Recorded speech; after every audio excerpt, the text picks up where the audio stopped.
Estamos en una serie llamada Un solo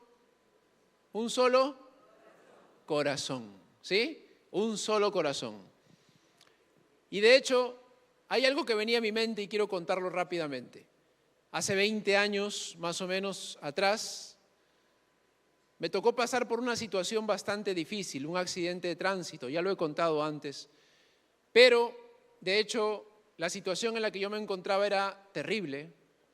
No había esperanzas de vida para mí, literalmente por las múltiples fracturas en la cabeza, las neuronas todas destrozadas, la pierna a punto de ser amputada, en la cama de un hospital en UCI, en estado vegetal, inconsciente y ya en estado de coma. O sea, imagínense, solamente les he resumido en poco lo que ustedes están mirando aquí, estaba en esa condición.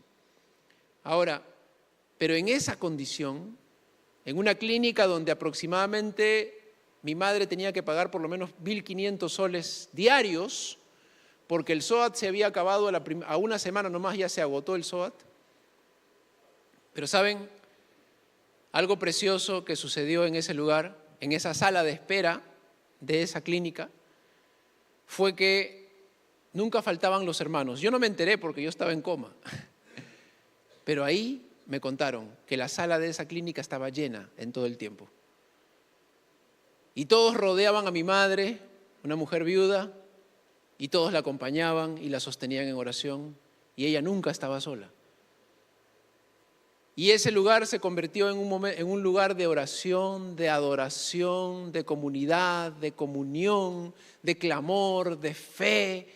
Y wow, verdaderamente en ese lugar todos tenían un solo corazón. Y yo le doy gracias a Dios, porque esa unidad y ese corazón es lo que ahora me tienen en pie. Aquí estoy.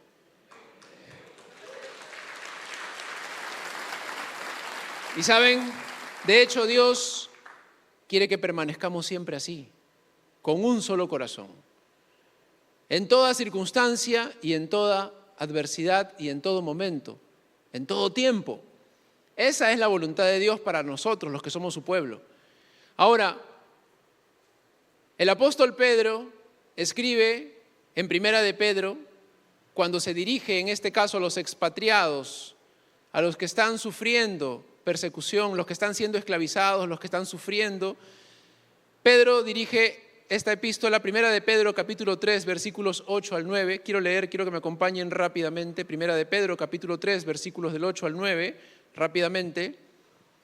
Dice la Escritura: finalmente, sed todos de un mismo, ¿qué dice? Allá. ¿Qué dice? Por fe nomás, por fe. Finalmente, sed todos de un mismo sentir, compasivos, amándoos fraternalmente, misericordiosos, amigables, no devolviendo mal por mal, ni maldición por maldición, sino por el contrario, bendiciendo, sabiendo que fuisteis llamados para que heredaseis bendición. Amén. Me encanta porque aquí, entre muchos consejos y muchas directivas, y lo que Pedro se dirigía a la iglesia, a los cristianos, él dice esta porción donde dice: finalmente, sed todos de un mismo sentir. Y me encanta porque esto encaja mucho con el mensaje que voy a compartir el día de hoy con ustedes. Ahora, pero sabemos que los cristianos, aquí nomás en este auditorio o en esta iglesia, somos cerca de 5.000 personas en Emanuel, solamente en Emanuel. Ahora, si 5.000 personas somos llamadas a tener un mismo sentir, un solo corazón, un mismo sentir, ¿cómo podemos lograr eso? Yo creo que en este momento, solamente si en este momento le preguntamos cómo te sientes, alguno me dirá: yo estoy un poco cansado, pastor, he tenido mala noche, me siento cansado. El otro dirá: me siento un poco triste, me siento preocupado, me siento alegre, me siento lleno, me siento feliz, siento hambre, no sé. O sea, y creo que solamente en esta sala todos podemos sentirnos diferente. Pero ¿cómo podemos lograr la unidad en un grupo tan grande de cristianos, no solamente de la Iglesia Emanuel, sino a nivel mundial? ¿Cómo lograr tener un mismo sentir? Y saben, de hecho, hay un solo camino, ¿sí? Hay un solo camino, y ustedes lo saben. Y de hecho, Filipenses capítulo 2, versículo 5, nos va a mostrar un poco ese camino. Amén. Y quiero que me acompañen rápidamente, Filipenses capítulo 2, versículo 5. Dice la Escritura: haya pues en vosotros, ¿qué dice? Haya pues en vosotros este sentir que hubo también en Cristo Jesús. Amén. Ese es el camino. Un solo sentir, un mismo Señor, un solo modelo a seguir. ¿Y ese modelo cuál es? Jesús. Amén. De esa forma tú y yo podemos lograr la unidad cuando tenemos un solo modelo, un solo camino, el mismo sentir que hubo en Cristo Jesús. Amén. ¿Están conmigo? Amén. Y ahora, ¿cuál es ese sentir que hubo en Cristo Jesús? ¿Cuál es ese sentir que hubo en Cristo Jesús? Y ustedes, lo dejo de tarea para que lo puedan leer también ahí mismo en el libro de Filipenses, en el capítulo 2, comienza a describir muchas características de ese sentir, pero yo voy a centrarme en tres partes. Cuando dice primeramente que se despojó de sí mismo. Amén. Haya en vosotros ese mismo sentir que hubo en Cristo Jesús. Y dice la Escritura, se despojó de sí mismo. Pero también dice luego en ese mismo pasaje que se hizo siervo. Amén. Y luego dice en el mismo capítulo 2 de Filipenses que se hizo obediente hasta la muerte y muerte de cruz. Quiero señalar estas tres cosas. Primero, se despojó. Amén. Segundo, se humilló. Y tercero, fue obediente hasta la muerte y muerte de cruz. Amén. Haya pues en vosotros ese mismo sentir. Amén. Ahora, cuando hablamos de este sentir, yo me preguntaría, entonces, ¿de qué debo despojarme? Jesús se despojó de sí mismo. Amén. Si debe haber ese mismo sentir en mi corazón, ¿de qué debo despojarme?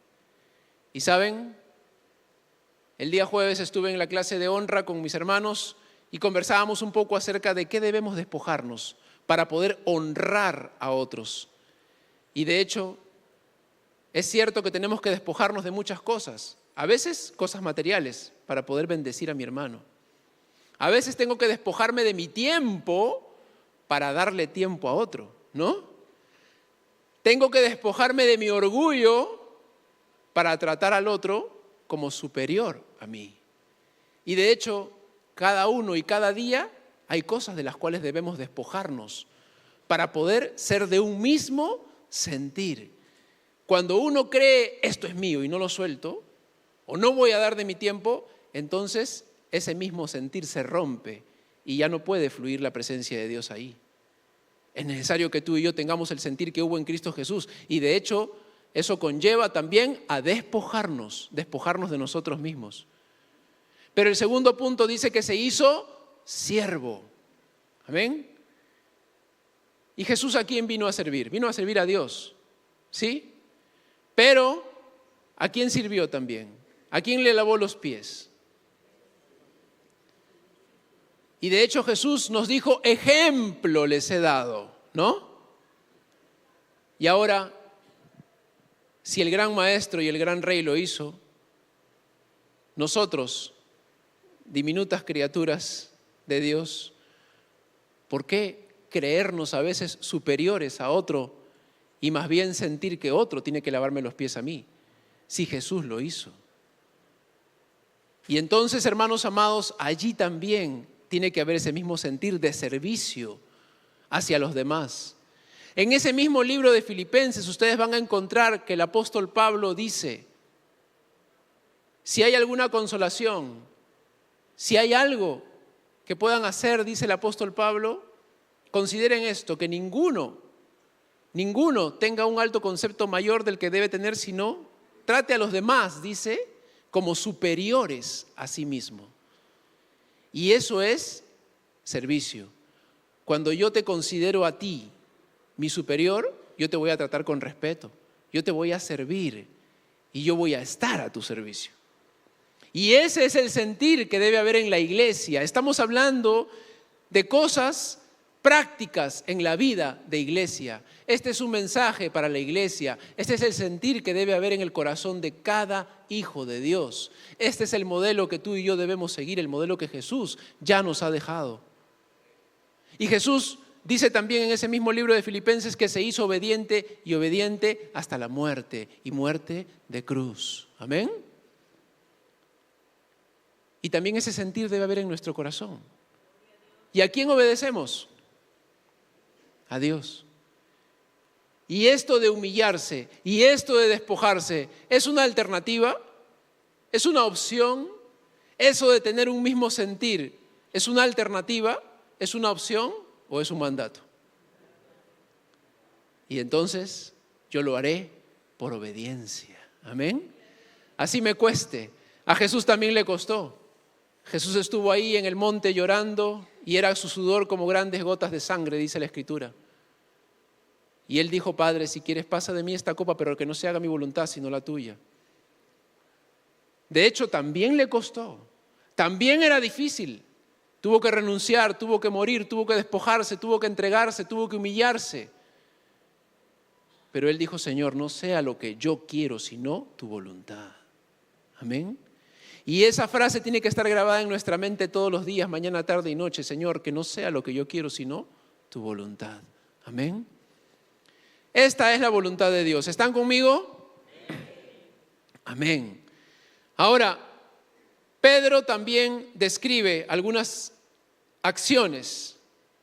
Ahí mismo en 1 de Pedro, capítulo 1, ahí mismo en el libro de Pedro, 1 de Pedro, en el mismo capítulo 3, los versículos 8 y 9 que leí hace un momento, comencé a leer algunas acciones prácticas en la vida de todo creyente para que tengamos ese mismo sentir. Amén. Y dice, leo nuevamente, 1 de Pedro capítulo 3, versículos 8 y 9, dice: finalmente, sed todos de un mismo sentir. Y luego empieza diciendo: compasivos. Amén. ¿Cómo debemos ser? Compasivos. Sed todos compasivos. ¿Y qué significa tener compasión, hermanos amados? ¿Qué significa tener compasión? Compasión significa llorar con el que llora. Compasión significa acompañar a la persona en el sufrimiento. Y esto es algo práctico que debe existir en la vida de todos nosotros. Con la gente que nos rodea, puede ser con nuestro ser querido, nuestro familiar, nuestro amigo, nuestro hermano en la fe, no lo sé. Cuando yo salí de todo este proceso milagrosamente del accidente y estuve en silla de ruedas, yo estaba con la pierna así levantada en alto, con unos correctores, esos fierros que me atravesaban la pierna, y todavía estaba ahí totalmente vulnerable en una silla de ruedas mirando el parque que estaba frente a mi casa. Y mi mirada estaba un poco perdida, pero totalmente dependiente. Y mi hermana de sangre, ella venía todos los días del trabajo a las 5 de la tarde y me decía: Pepe, ¿te llevo a dar una vuelta al parque? Mis ojos brillaban. Me ayudaba a bajar la escalera y me llevaba en la silla de ruedas a darme una vuelta al parque. Hermanos, ese era mi momento de gloria. Ella era compasiva porque ella me acompañaba en ese momento. Ella se hacía como yo y estaba a mi lado. Compasión es identificarte con la persona, estar con ella. Créanme que eso marcó mi corazón y lo vengo predicando hace 20 años. Y cada vez que la veo a mi hermana la recuerdo gratamente porque ella tuvo esa actitud. Y cuando demoraba del trabajo yo la llamaba, eran las 5:10. Pilar, ¿qué pasó? ¿Ya estás llegando? No, ¿qué pasó? Ya estoy cerca, ¿qué pasó? Mi vuelta al parque. Eso era vida para mí. Pero luego dice también, ahí mismo Pedro, no solamente se queda diciendo que seamos compasivos, sino que luego dice, amándoos fraternalmente. Me gustaría que dejes ese pasaje ahí, ¿sí? Para poder, porque déjalo ahí nomás. Luego dice, amándoos, ¿qué dice? Fraternalmente. Este es el sentir que debe haber entre nosotros, amarnos fraternalmente. ¿Y en qué consiste el amor fraternal? El amor fraternal es un amor genético, un amor que existe entre hermanos o familiares, gente que lleva la misma sangre, ¿sí? Pero Dios nos dice a nosotros, aunque no hemos nacido de la misma madre, somos de diferentes familias, terrenalmente hablando, pertenecemos a la misma familia en la fe. Y por eso debe existir ese amor fraternal. ¿Y en qué consiste el amor fraternal, hermanos amados? El amor fraternal, yo les hago una pregunta. ¿Cuántos hermanos tienes? Algunos me dicen 2, 3, 4, 5, ya no sé. ¿Tú escogiste a tus hermanos? Tú dijiste, quiero que el que venga, que sea mujer, que sea rubio, que sea tal, que sea moreno, que sea lacio. ¿Tú escogiste? No. ¿Tú escogiste cómo querías que sea su carácter, su temperamento? No. Te hubiese gustado, ¿no? Pero no.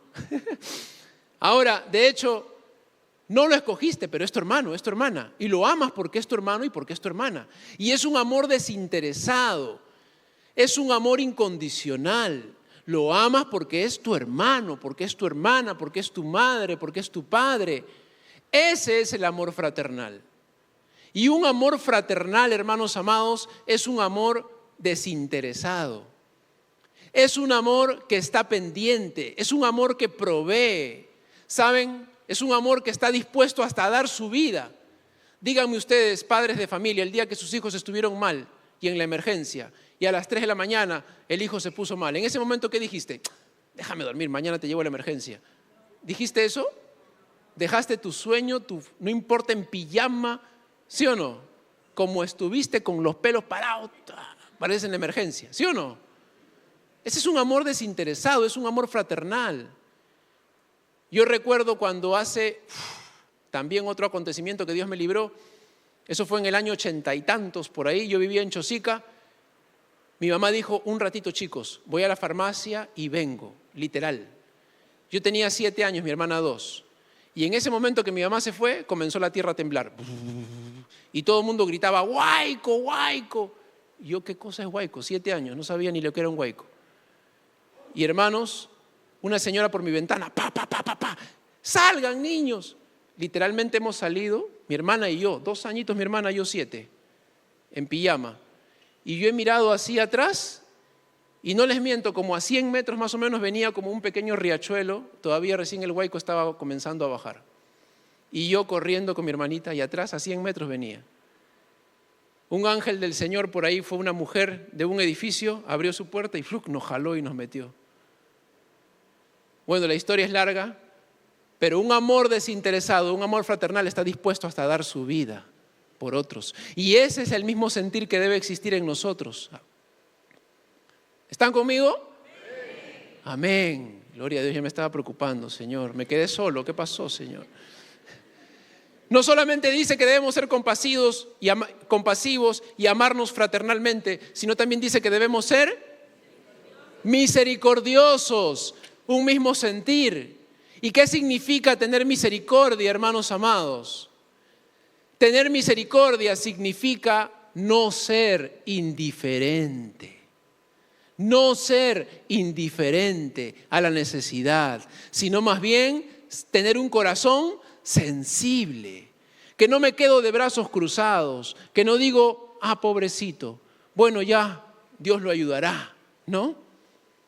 Si Dios te ha puesto en el camino de esa persona, sea de un ser querido, sea de tu amigo o sea de quien sea, y te das cuenta que esa persona en ese momento te dice, hermano, por favor, ora por mí, no tengo trabajo, tengo 4 hijos y no sé, sinceramente hoy día ya no hay ni siquiera para el almuerzo. Quizás esa persona lo está diciendo de corazón, no porque te quiera persuadir, pero en ese momento tú vas a decir, Señor, ayúdale, provéele y llena su barriga. y lo mandas. ¿Eso vas a hacer? No. Una persona que tiene misericordia, si en ese momento, aunque sea yo tengo un pan, pues lo voy a compartir con esa persona. Ser misericordioso es no ser indiferente a la necesidad, sino tener un corazón sensible. Estamos hablando de características que tienen que haber en el corazón de la iglesia. Y luego dice, amigables. Amén. Y ser amigables no solamente con los que te tratan bien, porque ser amigables con los que te tratan bonito es chévere, ¿sí o no? Yo también hay hermanos que me reciben aquí, pastor, gloria a Dios. Y eso es bonito, ¿no? Pero hay hermanos que ya con la mirada nomás, yo con temor y temblor. Pero yo tengo que ser amigable. No solamente con los que me tratan bien, porque en este contexto, hermanos amados, Pedro les estaba hablando a personas que en ese momento estaban siendo sus opresores. Y luego dice, no devolviendo mal por mal, versículo 9, ni maldición por maldición. Y entonces, cuando entramos en el contexto y entendemos que ellos estaban sufriendo opresión, esclavitud, estaban sufriendo duramente, y Pedro les dice, no devuelvan mal por mal, ni maldición por maldición. Eso es difícil, ¿no? Eso es difícil. Pero ¿qué mérito tiene si tú amas solamente al que te ama? ¿Qué mérito hay si tú solamente bendices al que te bendice? ¿Qué mérito hay si tú solamente tratas bien al que te trata bien? También los que no conocen a Dios hacen lo mismo. Entonces, ¿qué diferencia hay? Y el Señor justamente nos llama ahí en Romanos capítulo 12, versículo 21. Acompáñenme rápidamente. Romanos capítulo 12, versículo 21 dice, no te dejes vencer por el mal. Al contrario, vence el mal con el bien. Y es difícil. Tenemos que ser amigables, tenemos que vencer el mal haciendo el bien. Había un vecino, todavía ese vecino existe, todavía vive, y ese vecino, si me escucha, vecino, él vive arriba de mi casa, pero un día las cañerías se rompieron de su baño, porque mi techo comenzó a llenarse de humedad. Y cuando llamé al gafitero me dijeron, eso hay que mirarlo, eso es de arriba. Y cuando fui donde el vecino, no, ¿cómo es posible? Eso no es mío. Se amargó terriblemente. Yo tuve que pagar para que luego vengan hacen un análisis para detectar de dónde es, y efectivamente era de él. Se dio cuenta que el error era suyo, tuvo que corregirlo, gloria a Dios. Yo no buscaba enemistad, solamente buscaba que él corrija ese error, porque yo no podía meterme en su casa a romper sus cañerías. Pero desde ese día me puso, ya no me miraba, no me saludaba, pasaba así. Pero yo tengo que ser amigable, yo tengo que vencer el mal haciendo el bien. Y cuando lo miraba, yo más bien lo saludaba. Vecino, ¿cómo está? Buenos días. Pero no con hipocresía, sino con sinceridad. Tuve que orar para que Dios me ayude, porque no es fácil. No es fácil que lo saludes un día, 2 días, 3 días y siga mirándote. Pero al 4.º día cayó. Buenos días, buenos días. Y ahora, gloria a Dios, nos saludamos, me sonríe. Y qué lindo, ¿no? Porque uno puede vencer el mal haciendo el bien. Y este es el mismo sentir que tiene que haber en nuestro corazón, hermanos amados. Pero para ello tú y yo tenemos que aprender a despojarnos. Tú y yo tenemos que aprender a humillarnos. Tú y yo tenemos que aprender a ser obedientes, y obedientes hasta la muerte. Pero ¿saben qué? Hay algo maravilloso en todo esto. Toda carrera tiene una meta, ¿sí? Toda carrera tiene una meta. Y toda misión tiene un objetivo, definitivamente, ¿sí o no? Todos los corredores corren porque saben que hay una meta. Todos caminan, todos hacen un proyecto porque saben que hay un objetivo. Y los creyentes sabemos también que hay un galardón, hay un premio, si te mantienes fiel. Amén. Hay un galardón. ¿Y saben cuál es ese galardón? Voy a ir rápidamente en el minuto que me queda, que Dios me ayude. ¿Saben cuál es ese galardón? Está también en 1 de Pedro capítulo 1, versículos del 3 al 4. Voy a leer rápidamente. Dice la Escritura, bendito el Dios, 1 de Pedro 1, del 3 al 4. Bendito el Dios y Padre de nuestro Señor Jesucristo, que según su grande misericordia nos hizo renacer. Renacer. Ya el viejo hombre, el renegón, el amargado, ya murió. Nos hizo renacer para una esperanza viva, por la resurrección de Jesucristo de los muertos, para una, ¿qué dice? Para una, ¿quiénes quieren una herencia? Amén. Para una herencia. ¿Pero qué tipo de herencia? No del bisabuelo millonario que se acordó de ti y eres su único bisnieto, no. Sino para una herencia, ¿qué dice? Incorruptible, incontaminada, inmarcesible, reservada en los cielos para vosotros. ¿Sabes? Cuando tú te esfuerzas, cuando tú eres fiel, hay un galardón. Y ese galardón es esta herencia.